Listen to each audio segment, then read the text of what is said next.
नमस्ते, स्वागत है आप सभी का आज के इस सेशन में, जिसमें हम डिस्कस करने जा रहे हैं अब तक पढ़े गए टॉपिक टेंस से रिलेटेड समसप को। और इसका समसप डिस्कस करते हुए हम यहां पर देखेंगे कि एग्जाम में जो क्वेश्चन इससे रिलेटेड पूछे जाते हैं, उन क्वेश्चंस का आंसर हम किस तरह से दे सकते हैं। जैसा कि आप जानते हैं कि एक बहुत ही बेसिक तरीका है इन क्वेश्चंस का आंसर देने का, और वो बेसिक सा तरीका हमने डिटेल में पढ़ा तो है, लेकिन उसका लास्ट में एक सारांश के तौर पर, एक समरी के तौर पर हमें डिस्कशन करना है। तो प्रैक्टिस करने से पहले एक बार समसप करें या फिर समरी उसकी और देखें कि टेंस को जब हमने डिस्कस किया है तो हमें कौन सी बातों का ध्यान रखना चाहिए। आप सभी लोग जिन्होंने लाइव इस सेशन को ज्वाइन कर लिया है, आप सभी का स्वागत है, सभी को मेरा नमस्ते। आप जानते हैं कि कोई भी जो टॉपिक है उसको डिटेल में डिस्कस करना चाहिए और करके, और फिर उसका समसप ये हम जब देखेंगे तो एग्जाम में पूछे जाने वाले क्वेश्चंस का आंसर हम बेहतरीन तरीके से दे सकेंगे। स्टार्ट करते हैं आज का समसप का सारा सेशन, जो सारांश कहलाता है। और उस सेशन में एग्जाम में पूछे जाने वाले क्वेश्चंस का आंसर हम जो है वो डायरेक्टली लगभग आज का जो समसप है ये हमें ये बता देगा कि जितने क्वेश्चंस होंगे उनमें से 90% क्वेश्चन जो है वो इस समसप से हमारे क्लियर हो जाएंगे, और बाकी जो क्वेश्चंस होंगे वो सब्जेक्ट वर्ब एग्रीमेंट मान लीजिए, कंडीशनल सेंटेंस मान लीजिए, और फिर टेंस की प्रैक्टिस जब हम करेंगे तो उसके साथ वो क्लियर हो पाएंगे। तो आज का सेशन स्टार्ट करते हैं, और इस सेशन में हम अब तक पढ़े गए टेंस से रिलेटेड सेशन का समराइज करके और सारांश देखते हैं। स्टार्ट करते हैं आज का टॉपिक। तो यहां पर सम हिंट्स हम देखेंगे, कुछ हिंट्स देखेंगे, और उन हिंट्स के माध्यम से जनरली जो है वो हमारा करेक्ट आंसर जाएगा। कोई सेंटेंस हो जो हेयर या देयर से स्टार्ट हो रहा हो, कोई सेंटेंस जो हे या देयर से स्टार्ट हो रहा हो, एंड और एंड्स उसका हो रहा हो एक्सक्लेमेटरी साइन में, अगर उसका एंड जो है वो एक्सक्लेमेटरी साइन में हो रहा है, कोई सेंटेंस हे या देयर से स्टार्ट हो रहा है, और हे व देयर से स्टार्ट होने वाली सेंटेंस को हम देखेंगे कि उसके लास्ट में अगर एक्सक्लेमेटरी साइन आ रहा है तो हम यहां पर सिंपल प्रेजेंट टेंस का यूज करेंगे। तो हम यहां पर कौन सा टेंस यूज करेंगे? सिंपल प्रेजेंट टेंस यूज करेंगे। अब सिंपल प्रेजेंट टेंस का मतलब क्या है? यहां पर मेन वर्ब की फर्स्ट फॉर्म या मेन वर्ब की फर्स्ट फॉर्म में एस या ईएस का यूज होगा। मेन वर्ब की फर्स्ट फॉर्म या मेन वर्ब की फर्स्ट फॉर्म में एस या ईएस का हमें यूज करना पड़ेगा। अगर कोई सेंटेंस हेयर या देयर से स्टार्ट हुआ है और लास्ट में उसके एक्सक्लेमेटरी साइन आया है तो हम उसमें सिंपल प्रेजेंट टेंस का यूज करेंगे। इस बात का हमें ध्यान रखना है। इसके बाद बात करें दूसरा हिंट, फिर इनका एक बार 5-7 जो हिंट देख लेते हैं और फिर उनका एक बार मिंगल करके और उनकी एक्सरसाइज के एग्जांपल्स डिस्कस कर लेंगे।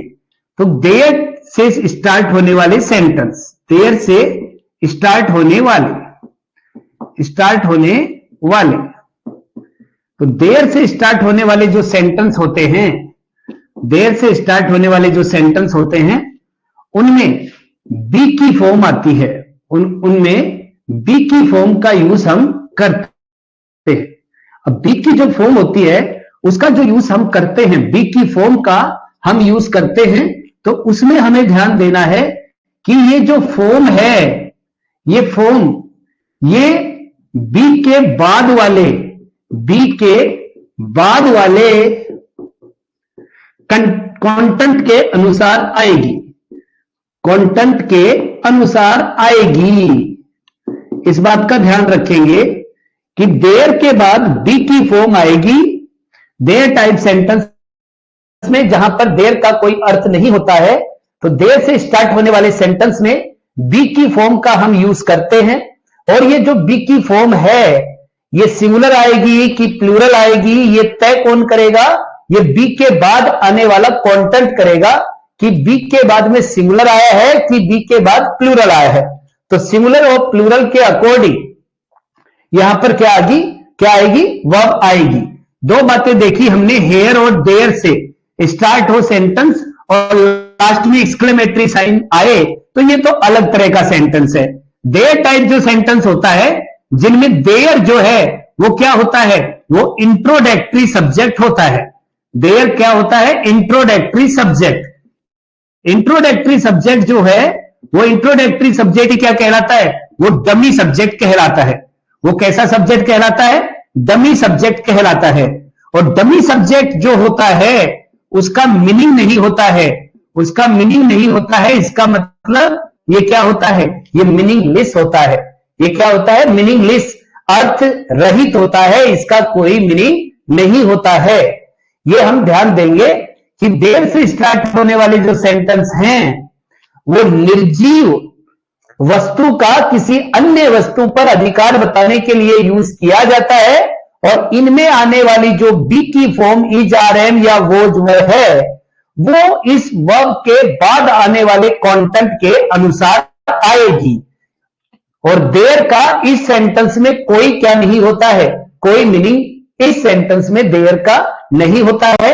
ये हमने पहले भी डिस्कस किया था और आज इसको केवल और केवल क्या कर रहे हैं? रिवाइज कर रहे हैं। आगे बात करें, कोई भी सेंटेंस है उसमें कोई क्लोज वाइल या एस से शुरू हुआ है। किससे? वाइल या एस से शुरू हुआ है। तो उस सेंटेंस में जनरली हम was were plus main verb की फर्स्ट फॉर्म में आईएनजी का यूज करेंगे। वोज वर, वाइल या एज से स्टार्ट होने वाला जो सेंटेंस है, तो उसके बाद हम वोज वर, सिंगुलर के साथ वोज आएगा, प्लूरल के साथ वर आएगा और उसके साथ मेन वर्ब की फर्स्ट फॉर्म प्लस आईएनजी आएगी, यानी प्रेजेंट पार्टिसिपल फॉर्म का वहां पर यूज करेंगे। अगर कोई सेंटेंस किससे स्टार्ट हुआ है? वाइल या एस से स्टार्ट हुआ है, तो वाइल या एस से स्टार्ट होने पर was were plus main verb की फर्स्ट फॉर्म में आईएनजी का यूज किया जाएगा। इस बात का हम ध्यान रखेंगे। तो हेयर और देयर से स्टार्ट हो, लास्ट में एक्सक्लेमेटरी साइन आए, सिंपल प्रेजेंट टेंस। देयर से स्टार्ट हो, बी की फॉर्म आएगी। वाइल या एज के बाद पास्ट कॉन्टिन्यूअस टेंस आता है। कौन सा टेंस आता है? पास्ट कॉन्टिन्यूअस टेंस आएगा। पास्ट कॉन्टिन्यूअस, इस बात का ध्यान रखेंगे। किसके बाद? वाइल और एज के बाद। अब यहां पर बात करें हम व्हेन और बिफोर। व्हेन और बिफोर, ये दो सेंटेंस है, व्हेन और बिफोर। तो व्हेन और बिफोर के बाद जनरली, व्हेन और बिफोर के बाद जनरली मेन वर्ब की सेकंड फॉर्म आती है। जनरली लिखा है मैंने, क्या लिखा है? जनरली। व्हेन और बिफोर के साथ जनरली मेन वर्ब की कौन सी फॉर्म आती है? सेकंड फॉर्म आती है। लेकिन जब इसके साथ मेन वर्ब की फर्स्ट फॉर्म में एस या ईएस यानी सिंपल प्रेजेंट टेंस आए, तो दूसरी तरफ फ्यूचर परफेक्ट कॉन्टिन्यूअस टेंस आएगा। Future perfect continuous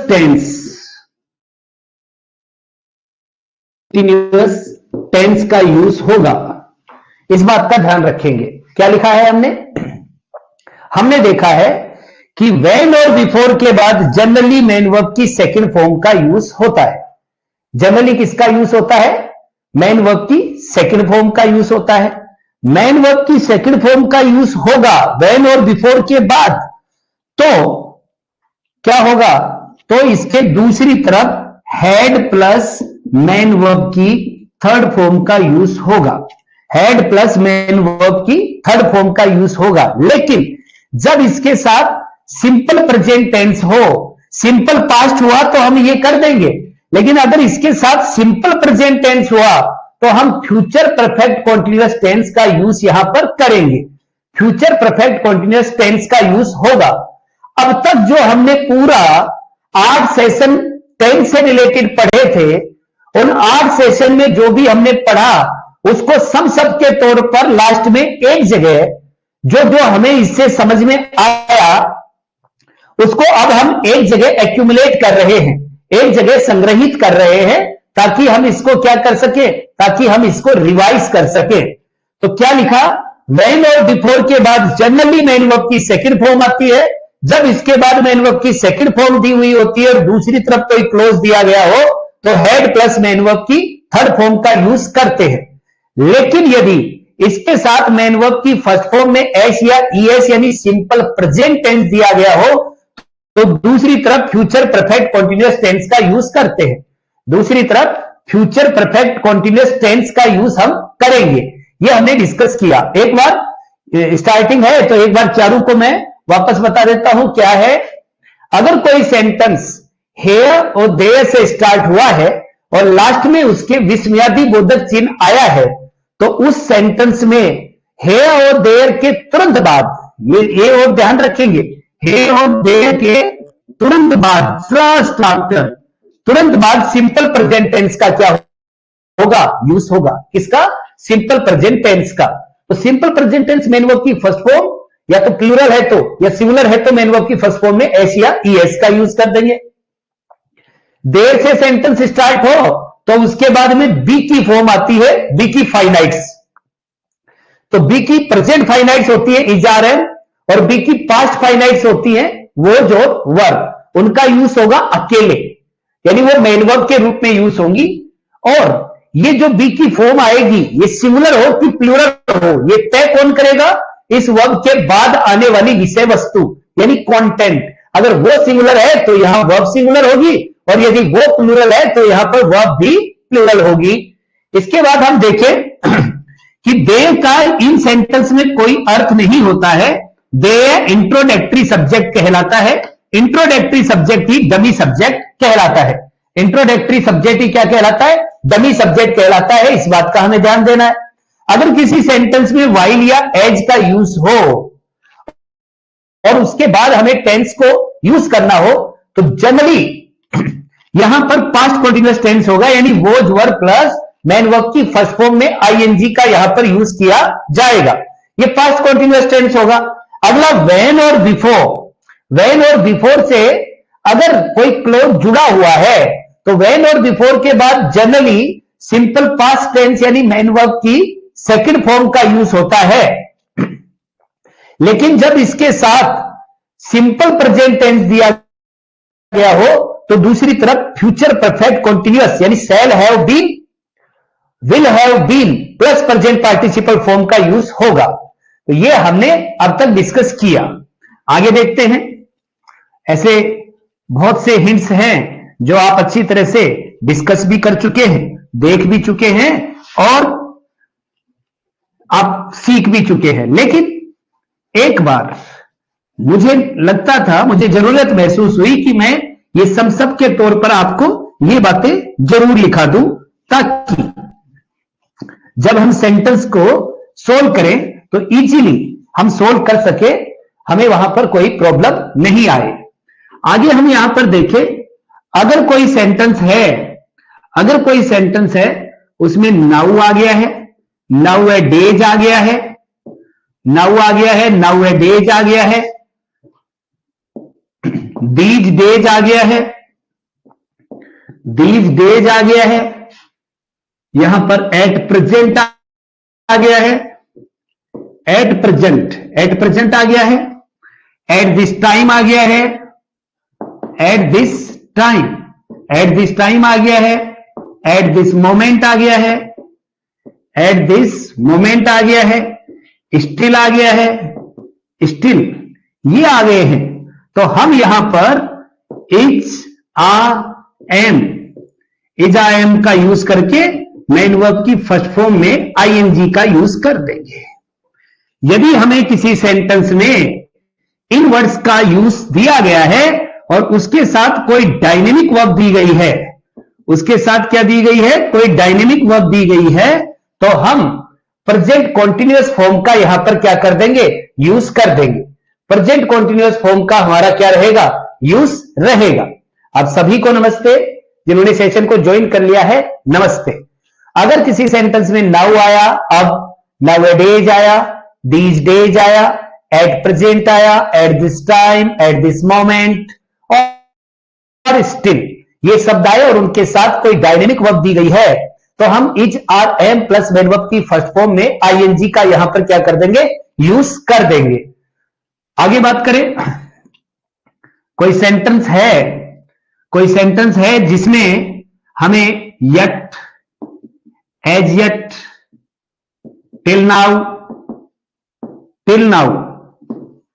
up to now, so far, lately,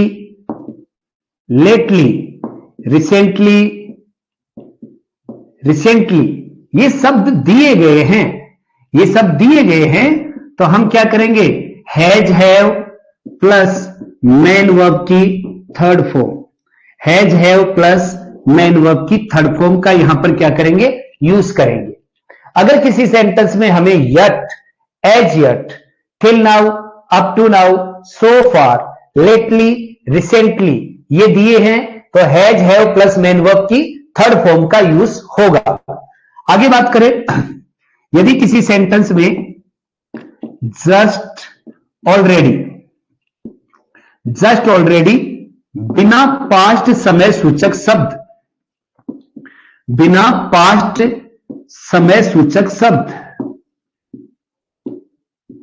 past समय सूचक शब्द दिए गए हैं, तो भी हम क्या यूज करेंगे, has, have plus main verb की third form, has, have plus main verb की थर्ड फॉर्म का यूज करेंगे। कब करेंगे, जब हमें जस्ट या ऑलरेडी दिया गया है और उसके साथ कोई पास्ट समय सूचक शब्द नहीं दिया है, तो has, have plus main verb की थर्ड फॉर्म रहेगी। इस बात का ध्यान रखें। यहीं पर मैं इसको थोड़ा सा ऐड कर देता हूं, जस्ट और ऑलरेडी पास्ट टाइम के साथ दिए जाएं, पास्ट टाइम सूचक शब्द दिया जाए, तो हम हैड प्लस मेन वर्ब की थर्ड फॉर्म करेंगे, हैड प्लस मेन वर्ब की थर्ड फॉर्म करेंगे। ये अंतर है, दोनों में क्या अंतर रहा, जस्ट और ऑलरेडी अकेला आ जाए, उसके साथ कोई पास्ट टाइम डिनोटिंग वर्ड नहीं आए, तो has, have plus main verb की थर्ड फॉर्म रहेगी। लेकिन जस्ट और ऑलरेडी के साथ कोई पास्ट टाइम रेफरेंस देने वाला वर्ड आया है, एडवर्बियल आई है, तो हम हैड के साथ मेन वर्ब की कौन सी फॉर्म लगा देंगे, थर्ड फॉर्म लगा देंगे, यानी पास्ट परफेक्ट टेंस का यूज कर देंगे, पास्ट परफेक्ट टेंस का यूज इसके साथ करेंगे। अगला हम देखें, अगर किसी सेंटेंस में जस्ट नाउ आया है, जस्ट नाउ, तो जस्ट नाउ के साथ has, have plus main verb की third form, has, have plus main verb की थर्ड फॉर्म। लेकिन यदि किसी सेंटेंस में जस्ट देन आया है, जस्ट देन, तो जस्ट देन के साथ हैड प्लस मेन वर्ब की थर्ड फॉर्म का यूज होगा।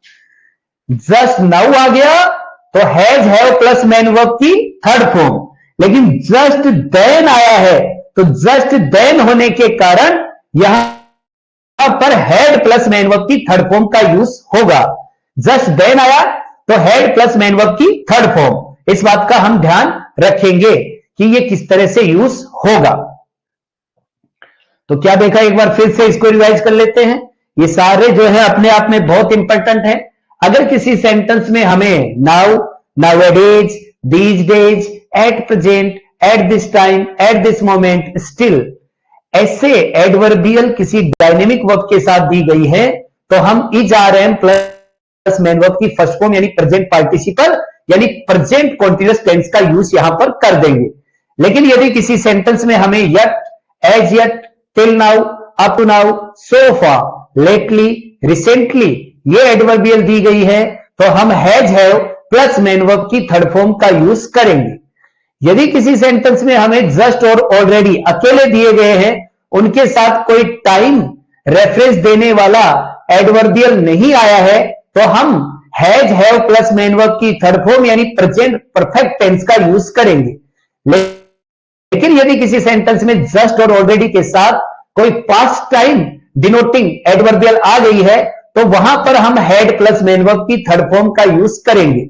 अगर किसी सेंटेंस में जस्ट नाउ आ गया तो उसके साथ has have plus main verb की थर्ड फॉर्म होगी।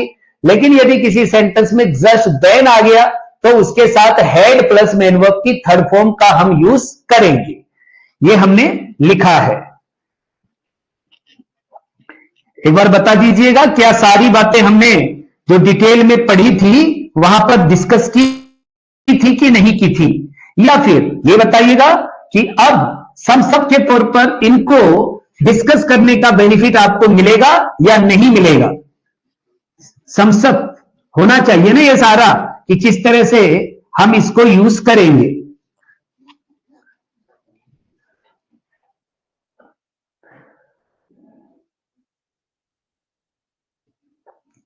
आगे हम देखें,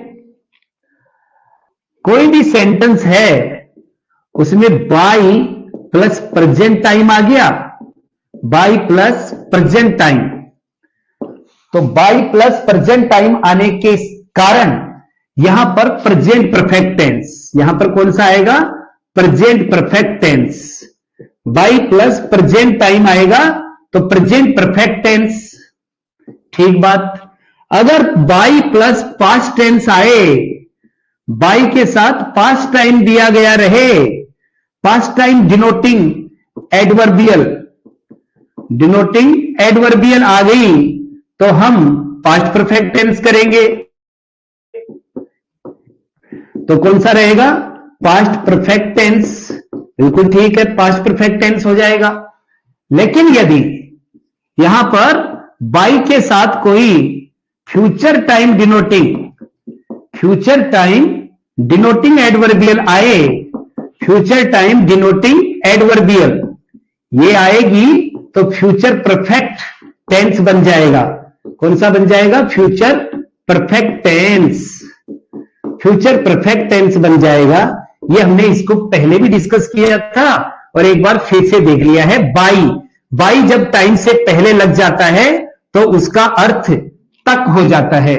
बाई जब टाइम से पहले लग जाता है तो उसका मीनिंग क्या हो जाता है? तक।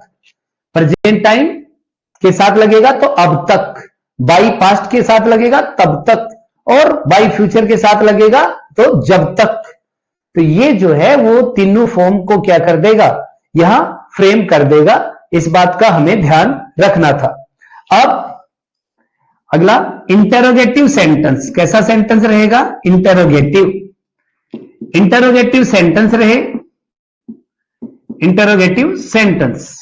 और उस सेंटेंस में हमें एवर या नेवर दिया गया हो, एवर या नेवर दिया गया हो, तो वो सेंटेंस जो है वो has have plus main verb की थर्ड फॉर्म का उसमें क्या होगा? यूज होगा। अगर कोई इंटरोगेटिव सेंटेंस हमें दिया है और उसमें एवर या नेवर का यूज हुआ है, तो वहां पर हम क्या करेंगे? Has have plus main verb की थर्ड फॉर्म का वहां पर यूज होगा। ये हमने पहले भी डिस्कस किया था। यहां पर प्रेजेंट परफेक्ट टेंस का यूज करना पड़ेगा। किसका? प्रेजेंट परफेक्ट टेंस का यूज करना पड़ेगा। आगे अगला हम देखें इसमें, तो यहां पर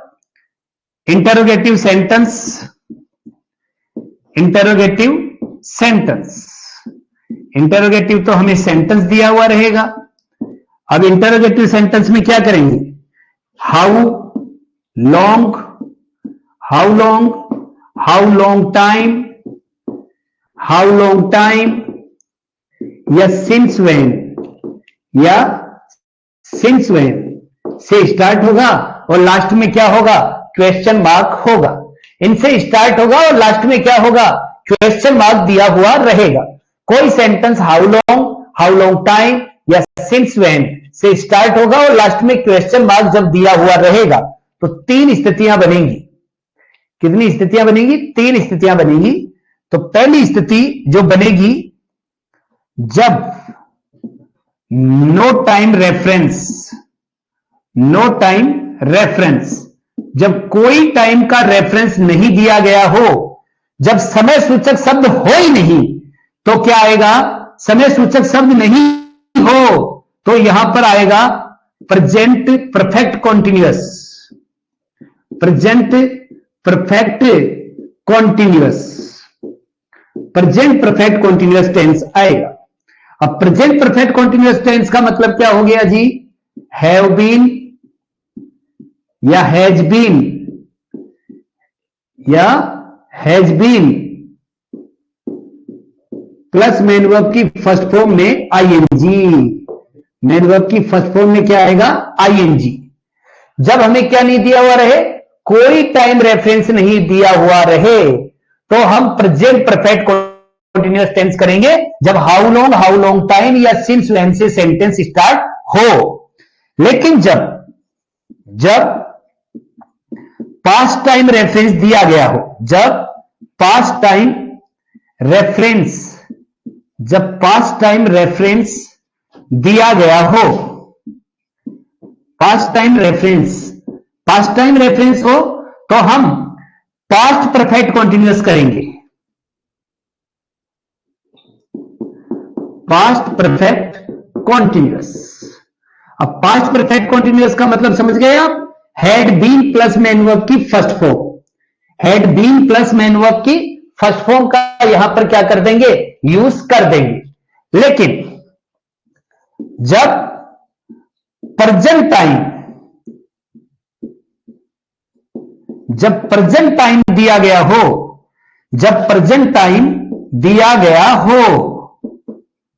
प्रेजेंट टाइम रेफरेंस दिया गया हो, तो फ्यूचर परफेक्ट कॉन्टिन्यूअस होगा। तो कौन सा होगा? Future perfect continuous. Future perfect continuous रहेगा। 3 स्थिति बनी थी, कल हमने इसको डिस्कस किया था पिछले सेशन में। जब कोई इंटरोगेटिव सेंटेंस हो और वो interrogative sentence how long time या सिंस व्हेन से स्टार्ट हो, तो जब हमें कोई टाइम रेफरेंस नहीं दिया गया हो तो हम प्रेजेंट परफेक्ट कॉन्टिन्यूअस टेंस का यूज करेंगे। यहां पर हैज बीन या हैव बीन के साथ मेन वर्ब की फर्स्ट फॉर्म में आईएनजी लगेगा। और जब हमें पास्ट टाइम रेफरेंस दिया गया हो तो पास्ट परफेक्ट कॉन्टिन्यूअस होगा, यानी had been plus main verb की फर्स्ट फॉर्म में आईएनजी होगा। और जब हमें प्रेजेंट टाइम रेफरेंस दिया गया हो तो हम फ्यूचर परफेक्ट कॉन्टिन्यूअस करेंगे। फ्यूचर परफेक्ट कॉन्टिन्यूअस का मतलब shall have been, will have been plus main verb की फर्स्ट फॉर्म में आईएनजी का वहां पर क्या करेंगे? यूज करेंगे। यहां पर कल एक चीज और लिखी थी और आज भी लिख लें कि ऐसे सेंटेंस में सिंस फोर प्लस टाइम नहीं रहता है, सिंस फोर प्लस टाइम का यूज नहीं होता है। ऐसे सेंटेंस में कभी ऐसे सोचें कि परफेक्ट कॉन्टिन्यूअस तो तभी यूज होगा जब क्या आएगा? सिंस फोर प्लस टाइम का हमें यूज दिया गया होगा तो ही इस टेंस का हम यूज कर पाएंगे। ऐसा बिल्कुल भी नहीं है, इनका यूज वहां पर नहीं होता है, इस फॉर्म में इनका यूज नहीं रहेगा, यह हमें ध्यान रखना है।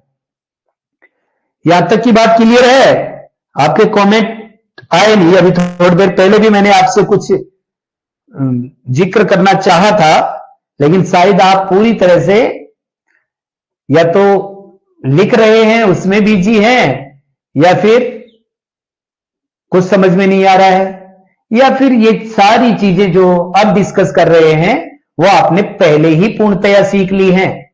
ये 3 कारण मुझे समझ में आते हैं, इनमें से कौन सा है वो तो आप ही बता सकते हैं।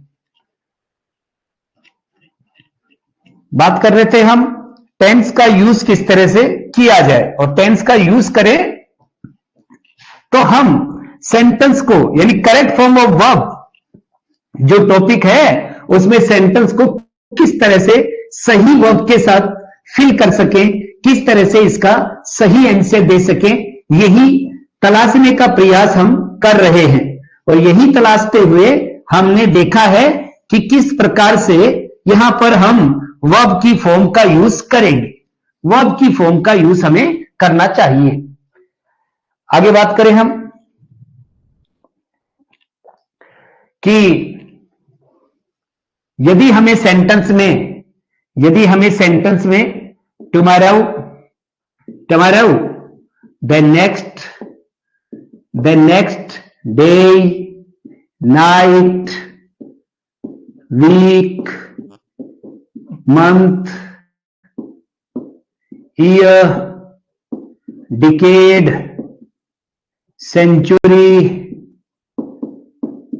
Time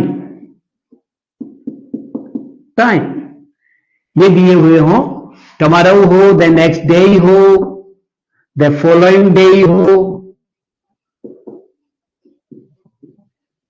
the following day, tomorrow, the next day, the following day ये हो। इसके बाद बात करें next day, the upcoming time हो, द अपकमिंग टाइम हो। ऐसे फ्रेज हमें जब फ्यूचर को डिनोट करने वाले दिए जाएं तो हम यहां पर शैल विल के साथ मेन वर्ब की फर्स्ट फॉर्म, शैल विल के साथ मेन वर्ब की फर्स्ट फॉर्म का यहां पर क्या करेंगे, यूज करेंगे।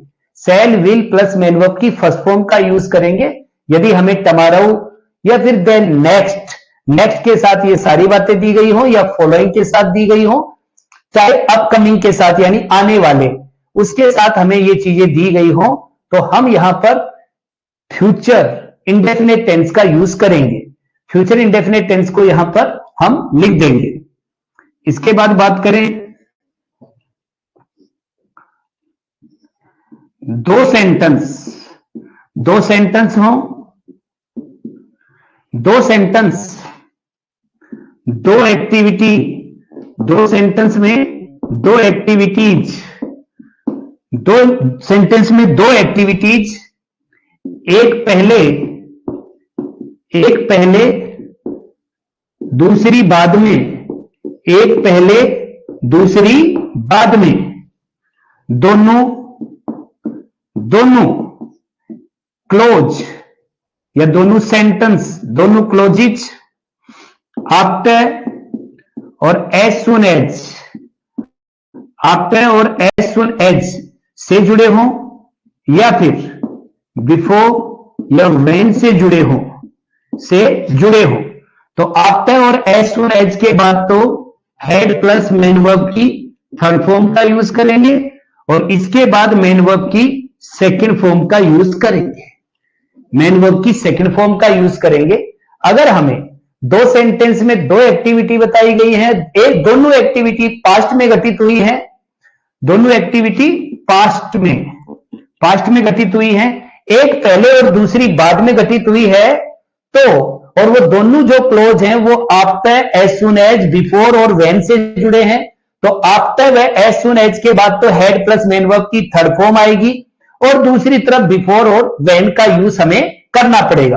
किसका? बिफोर और व्हेन का यूज यहां पर होगा, यानी सिंपल पास्ट टेंस का यूज यहां किया जाएगा या करना चाहिए। आगे बात करें हम यहां पर दो क्लोजिज रहेंगे, दो क्लोजिज में दो पास्ट एक्टिविटी रहेंगी, दो पास्ट एक्टिविटीज रहेंगी। अब दो पास्ट एक्टिविटीज में जब हम देखेंगे तो एक एक्टिविटी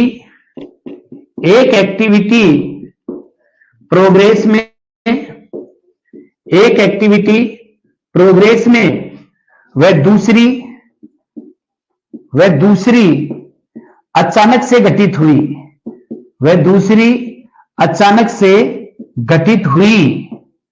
दूसरी एक्टिविटी अचानक से घटित हुई। तो यहां पर देखेंगे जो प्रोग्रेस में है, जो एक्टिविटी प्रोग्रेस में है उसके साथ तो क्या आएगा, was work plus main verb की फर्स्ट फॉर्म में आईएनजी, और जो एक्टिविटी अचानक से घटित हुई है, सडनली, जो एक्टिविटी सडनली अकर हुई है, उसके साथ आएगी मेन वर्ब की सेकंड फॉर्म। उसके साथ क्या आएगी? मेन वर्ब की सेकंड फॉर्म, यानी सिंपल पास्ट टेंस उसके साथ यूज हमें करना पड़ेगा। क्या लिखा है हमने? Tomorrow, the next day, next के साथ टाइम डिनोटिंग आ जाएगा। द फॉलोइंग डे, डे के साथ भी नाइट, ईयर, ये सब आ सकते हैं। या अपकमिंग हो सकता है जो फ्यूचर की, या फिर इसमें क्या आ सकता है? इन फ्यूचर, इन फ्यूचर आ सकता है, या इन फ्यूचर टाइम भी हो सकता है, या इन फ्यूचर टाइम, या टाइम डिनोटिंग कोई भी जो वर्ड है वो यहां पर यूज हो सकता है। तो जो फ्यूचर को डिनोट करेगा उसके साथ जनरली क्या यूज होगा?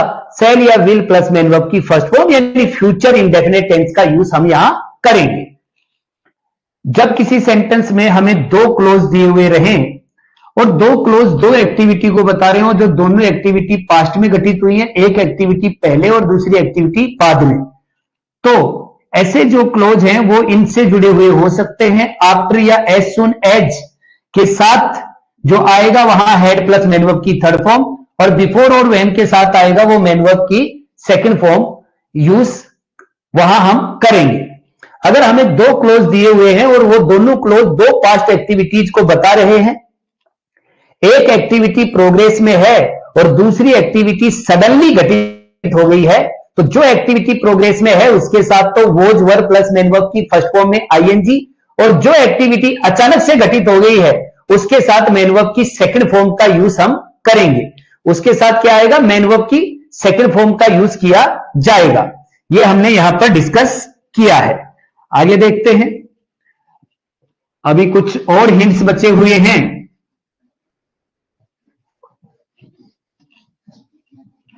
जिनको हमने पहले भी डिस्कस किया है, और अब आप इनको वापस से संक्षिप्त के तौर पर पुट डाउन कर पा रहे हैं, लिख पा रहे हैं। अगर आपको कोई भी डाउट हो, कोई क्वेरी आपकी हो, तो कमेंट करके आप बता सकते हैं। आगे हम यहां पर देखें,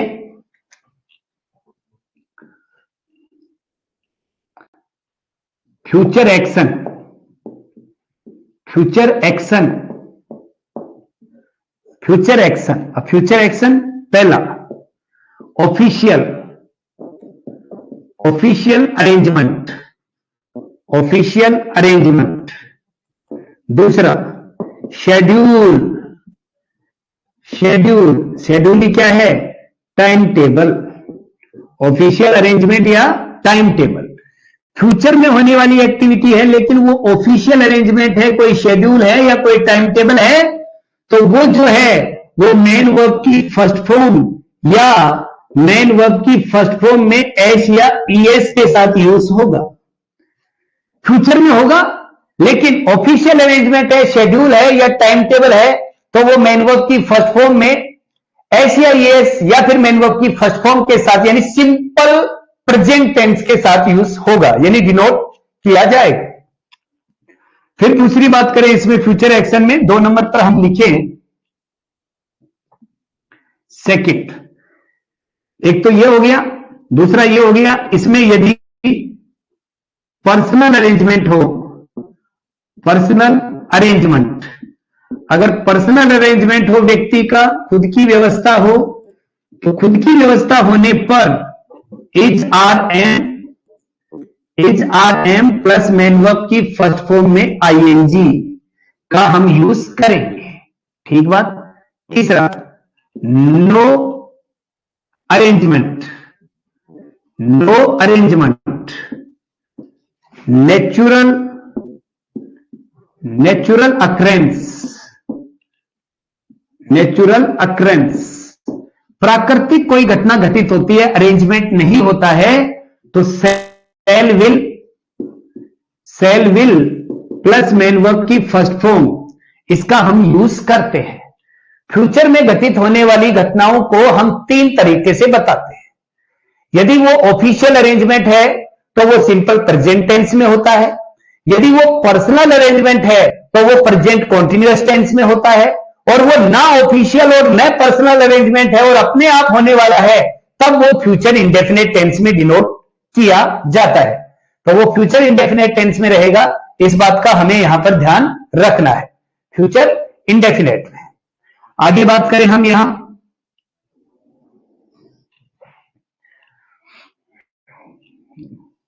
नेक्स्ट है, अगर किसी सेंटेंस में ऑलवेज आ जाए, never, seldom, usually, normally,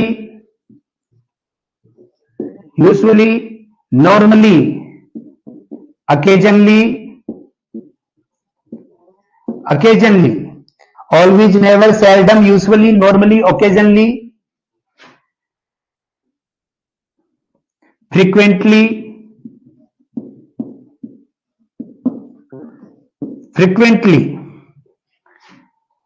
once a week, twice a year, twice a month, thrice a year, या फिर रेगुलरली, ऐसी एडवर्ब का यदि यूज हो, ऐसी एडवर्ब्स का यूज हो और पास्ट टाइम में दिया गया हो, पास्ट टाइम रेफरेंस नहीं हो, पास्ट टाइम रेफरेंस नहीं हो, तो पास्ट टाइम रेफरेंस नहीं हो तो मेन वर्ब की फर्स्ट फॉर्म या एस या ईएस या do Dutch plus main verb की फर्स्ट फॉर्म, इसका यूज होगा। इसका यूज होगा यदि इनके साथ पास्ट टाइम रेफरेंस नहीं है तो। इन्हीं चीजों के साथ अगर पास्ट टाइम रेफरेंस है, इन्हीं के साथ यदि पास्ट टाइम रेफरेंस है, पास्ट टाइम रेफरेंस दिया है तो मेन वर्ब की सेकंड फॉर्म, तो मेन वर्ब की कौन सी फॉर्म आएगी, सेकंड फॉर्म का इनके साथ यूज होगा। Always, never, seldom, usually, normally, occasionally, frequently, once a week, twice a month, thrice a year. Once a week repetition बता रहा है, रिपीटिशन, इनमें जो वर्ड हम यूज करें तो और वर्ड ऐड हो सकते हैं, जैसे डेली, रिपीटेडली, डेली और रिपीटेडली जो है वो वर्ड और यहां पर इसमें क्या हो सकते हैं, इसमें यूज हो सकते हैं, या फिर कहें कि इसी में ज्वाइंट हो सकते हैं, इसी में इंक्लूड उनको किया जा सकता है।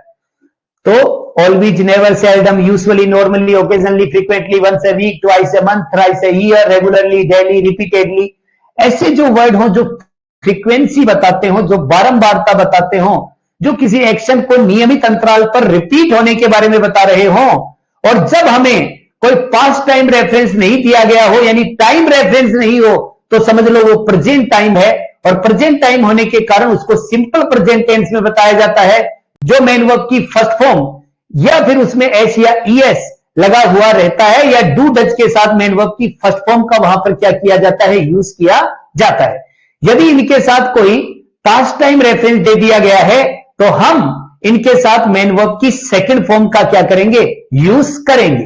किसका, मेन वर्ब की सेकंड फॉर्म का इनके साथ यूज करना लाजमी रहेगा, यानी जरूरी रहेगा। यह हमने यहां पर डिस्कस किया है। आगे देखें,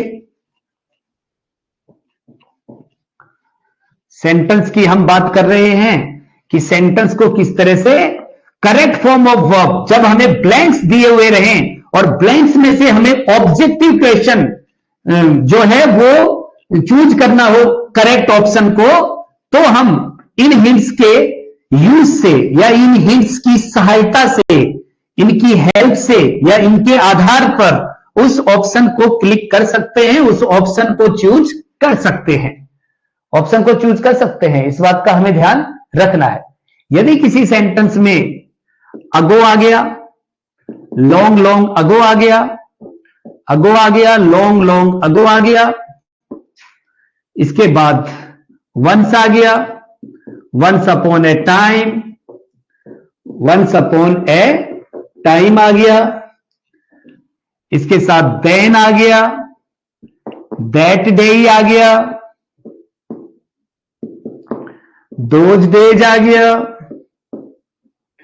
इन ओल्डन टाइम्स आ गया, इन ओल्डन टाइम आ गया, या ओल्डन टाइम के साथ डेज भी हो सकता है यहां पर, इन एंशियंट टाइम आ गया, इन एंशियंट टाइम आ गया, द प्रीवियस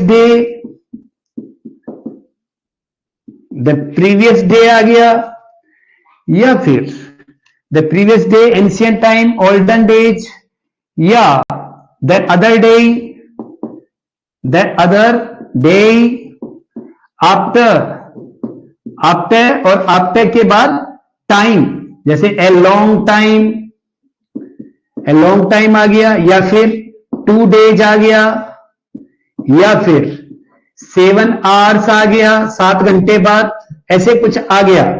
आफ्टर के बाद टाइम बताने वाला आ गया, तो आफ्टर ए लॉन्ग टाइम, इसके साथ ही द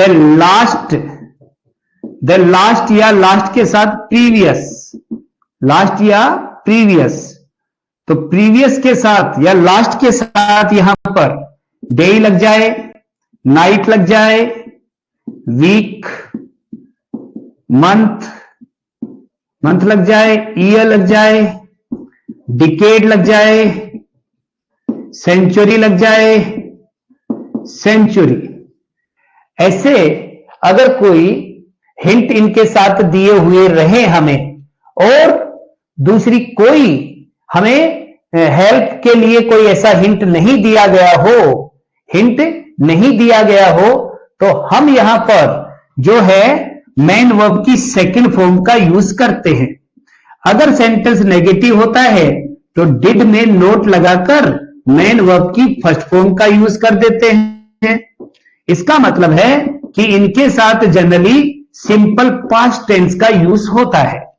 इनके साथ जनरली कौन सा सिंपल पास्ट टेंस का यूज रहेगा, इस बात का हमें ध्यान रखना है कि सिंपल पास्ट टेंस यूज करेंगे यदि अगो आ गया, लॉन्ग अगो, वंस आ गया, once upon a time, then आ गया, दैट डेज आ गया, दैट डे, याद रखो, this day present, these days present continuous लिखा था ना आज, तो प्रेजेंट कॉन्टिन्यूअस में ऊपर एक बार ऐड कीजिएगा these days, now A days वो लिखा था ना, उनमें दीज डेज और ऐड कर दीजिए। दीज डेज के साथ भी इजआरएम प्लस आईएनजी आता है। दोज डेज आ जाए, इन ओल्डन टाइम या ओल्डन डेज या ओल्डन एरा, या एंशियंट टाइम आ जाए, एंशियंट एरा आ जाए, या एंशियंट इपोक आ जाए यानी युग आ जाए, द प्रीवियस डे आ जाए, द अदर डे आ जाए, after a long time, after के बाद कोई टाइम डिनोटिंग एडवर्ब आ जाए, या फिर लास्ट के साथ कोई टाइम डिनोटिंग एडवर्ब आ जाए, तो इनके साथ हम मेन वर्ब की कौन सी फॉर्म का यूज करेंगे, मेन वर्ब की सेकंड फॉर्म यानी सिंपल पास्ट टेंस का यूज करेंगे। और अगर सेंटेंस नेगेटिव या इंटरोगेटिव है तो डिड हेल्पिंग वर्ब लगाकर और उसमें मेन वर्ब की फर्स्ट फॉर्म का यूज करेंगे अगर इंटरोगेटिव है तो, और अगर नेगेटिव है तो उसमें नोट का और यूज कर दिया जाएगा। नोट का यूज कर दिया जाएगा, ये हमने यहां पर डिस्कस किया है। आगे देखें हम कि इनके हिंट्स की जब बात करें तो और कौन सी ऐसी बातें हैं जिनकी सहायता से हम करेक्ट फॉर्म ऑफ वर्ब का जो टॉपिक आता है हमारे एग्जाम में, उस एग्जाम के सभी क्वेश्चंस को एक तरीके से करेक्ट फॉर्म के साथ फिल कर सकते हैं। करेक्ट फॉर्म के साथ यहां पर देखें, अगर किसी सेंटेंस में हमें यूनिवर्सल ट्रूथ दिया है, अगर किसी सेंटेंस में हमें यूनिवर्सल ट्रूथ दिया है या फिर प्रोवर्ब दी गई है, प्रोवर्ब यूनिवर्सल ट्रूथ है, प्रोवर्ब है, साइंटिफिक ट्रूथ है, साइंटिफिक फैक्ट्स दिए गए हैं या फैक्ट दिया गया है, या फिर कोटेशन यानी किसी कोटेशन ऑफ ग्रेट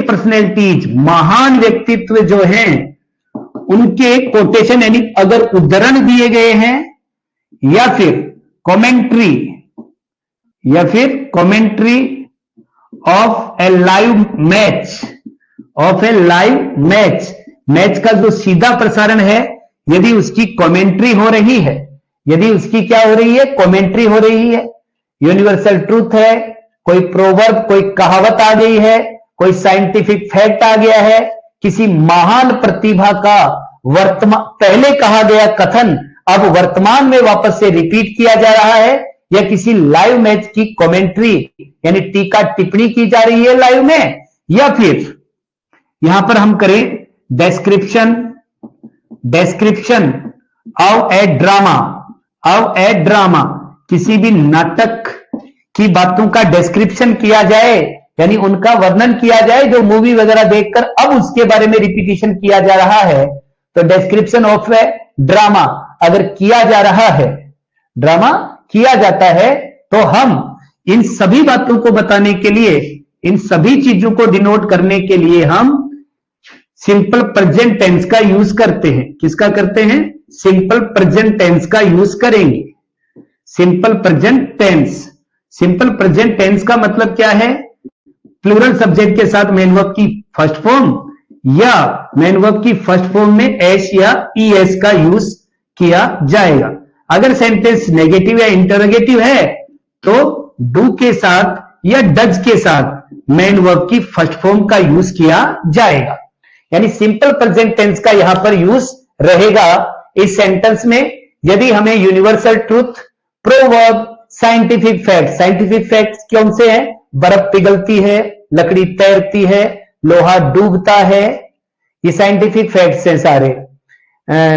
प्रोवर्ब है, यूनिवर्सल ट्रूथ है, कोटेशन ऑफ ग्रेट पर्सनैलिटी, जैसे मैं कहूं गांधी सेज डू और डाई, गांधी कहते हैं करो या मरो, ऐसे नहीं कहेंगे गांधी ने कहा था करो या मरो। Nehru says that we should play with harmony, तो ये जो है वो कोटेशन अगर वर्तमान में यूज किए जाते हैं तो उनके लिए सिंपल प्रेजेंट टेंस का ही यूज किया जाता है। कौन सा टेंस का यूज रहेगा? सिंपल प्रेजेंट टेंस का यूज रहेगा। डिस्क्रिप्शन ऑफ ए ड्रामा, किसी भी ड्रामा का जो डिस्क्रिप्शन किया जाएगा या डिस्क्राइब उसको किया जाएगा, वर्णन उसका किया जाएगा, तो वो भी सिंपल प्रेजेंट टेंस में ही रहेगा, सिंपल प्रेजेंट टेंस में रहेगा। इस बात का हमें ध्यान रखना है।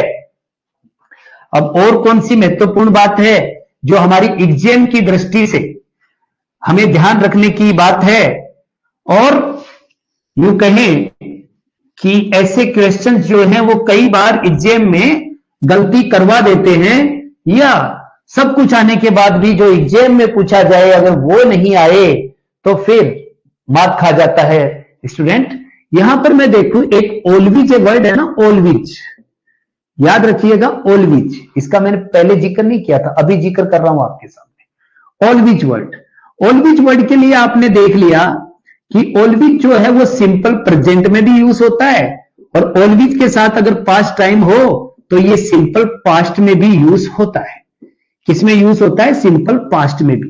लेकिन यहां पर एक बात और मैं आपसे शेयर करना चाह रहा हूं कि ओलविज अगर कंप्लेंट, ओलविज अगर कंप्लेंट के भाव के साथ हो, ओलविज अगर कंप्लेंट का भाव के साथ हो, कंप्लेंट के भाव के साथ, भाव का मतलब नोशन, नोशन या कॉन्सेप्ट, नोशन या कंसेप्ट के साथ हो, ऑलवेज अगर नोशन या कॉन्सेप्ट के साथ हो, वो भी किसका? कंप्लेंट, तो इसको प्रेजेंट कॉन्टिन्यूअस टेंस में भी यूज किया जाता है, इसको प्रेजेंट कॉन्टिन्यूअस टेंस में भी यूज किया जाता है, प्रेजेंट कॉन्टिन्यूअस फॉर्म में भी यूज किया जाता है। अब आप कहेंगे ये क्या बात हो गई जी, ये क्या, कहां से क्या बता रहे हैं आप?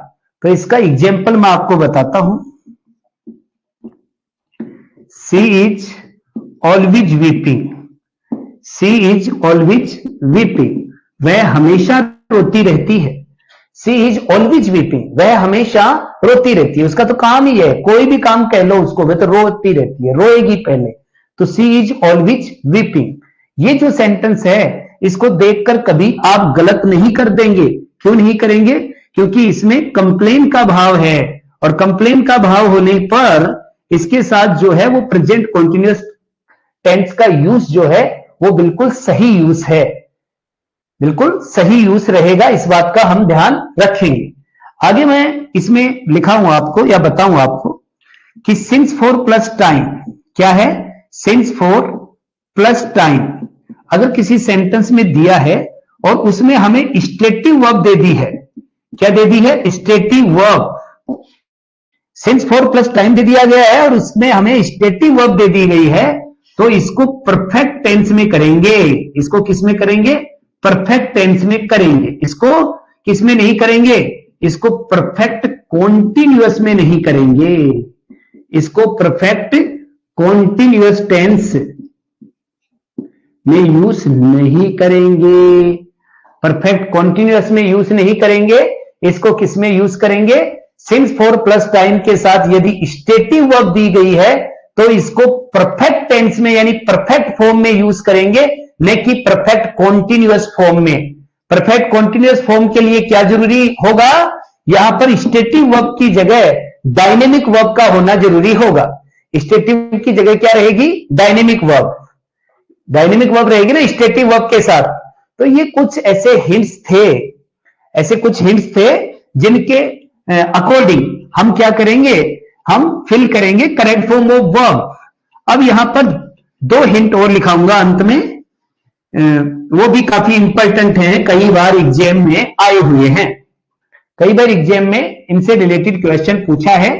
यदि कहीं पर इट इज टाइम ये दिया गया है, इट इज टाइम या it is high time, it is time या इट इज हाई टाइम दिया गया है, इट इज टाइम या इट इज हाई टाइम, तो ये हाई टाइम और इट इज टाइम इसका अर्थ होता है वही समय, वही समय, ये वही समय था, ये वही समय है, ये इसका अर्थ है, ये वही समय है। तो इट इज टाइम या इट इज हाई टाइम जब हमें दिया गया हो और उसके साथ हमें वर्ब भरनी हो, तो हम यहां पर सिंपल पास्ट टेंस का यूज करेंगे। किसका यूज करेंगे, सिंपल पास्ट टेंस का यूज करेंगे। इसका मतलब मेन वर्ब की सेकंड फॉर्म का यहां पर क्या रहेगा, यूज रहेगा, मेन वर्ब की सेकंड फॉर्म। अब आगे हम बात करें कि जब इफ आ जाए, इफ या फिर मैं इसको कहूं, वैसे तो आगे पढ़ाने वाला हूं मैं इसको, अगर कंडीशनल वर्ड आ जाए, कंडीशनल वर्ड जो इफ है, इमेजिन दैट है, सपोज दैट है, ऐसे, तो इसके बाद सब्जेक्ट चाहे कैसा ही हो, सब्जेक्ट चाहे कैसा ही हो, उसके साथ वर्ब आती है, वर्ब। उसके साथ यदि बी की फॉर्म हमें भरने को कहे, बी की फॉर्म, तो बी की फॉर्म सिंगुलर के साथ भी वर आएगी और प्लूरल के साथ भी क्या आएगी, वर आएगी। अगर किसी सेंटेंस की शुरुआत इफ से हो रही हो या इफ जैसे दूसरे कंडीशनल वर्ड से हो रही हो और उसमें हमें सब्जेक्ट के साथ ब्लैंक देकर ब्रैकेट में बी दिया हुआ है, तो अगर सिंगुलर सब्जेक्ट है तो भी उसके साथ क्या यूज होगा, वर होगा, ही वर।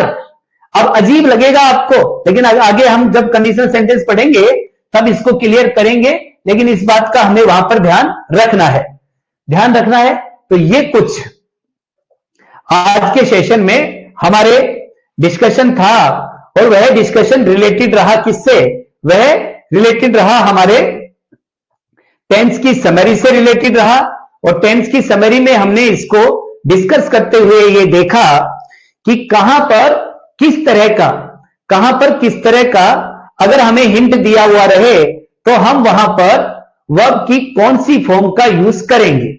तो वर्ब की फॉर्म का यूज करने के लिए हमने कुछ हिंट्स को डिस्कस किया।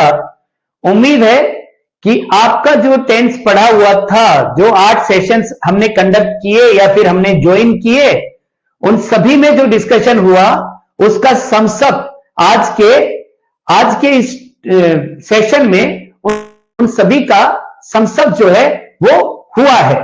और आप इनके माध्यम से, आप इन हिंट्स के माध्यम से जो हम सेशन में क्वेश्चन को सोल्व करेंगे, टेंस की एक्सरसाइज डालूंगा मैं ऐप पर और आप टेंस का टेस्ट जो है वो देंगे। कल दिन में टेंस की एक्सरसाइज आपको टेस्ट के रूप में अपडेट आपको मिल जाएगा, मैसेज आ जाएगा और टेंस के जो क्वेश्चंस रहेंगे उन क्वेश्चंस को आप सोल्व करेंगे। आपके कोर्स में टेस्ट जो है पहला, वो टेंस का कोर्स कल अपलोड किया जाएगा, तो वो आप सोल्व करेंगे और फिर उसमें जो डिफिकल्टीज आएंगी उनको हम शाम को सेशन में डिस्कस करेंगे।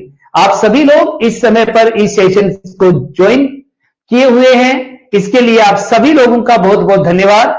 और उम्मीद है कि आपको टेंस से रिलेटेड अगर कोई भी क्वेरी रही है तो आप वो भी बताएंगे, और आज का सेशन आपको कैसा लगा ये भी आप कमेंट करके बताएंगे कि वाज इट हेल्पफुल और नॉट, ये सहायक था या नहीं, ये कमेंट आप करके अवश्य बता सकते हैं। आप लोग स्वस्थ रहें, मस्त रहें, खुशहाल रहें, बने रहें, डटे रहें, पढ़ते रहें, बढ़ते रहें। इन्हीं शुभकामनाओं के साथ आज इतना ही, लेते हैं आप सबसे विदा। मिलते हैं कल के सेशन में दोनों साइको और इंग्लिश के सेशंस के साथ। जब तक के लिए आप सभी लोगों का बहुत बहुत धन्यवाद।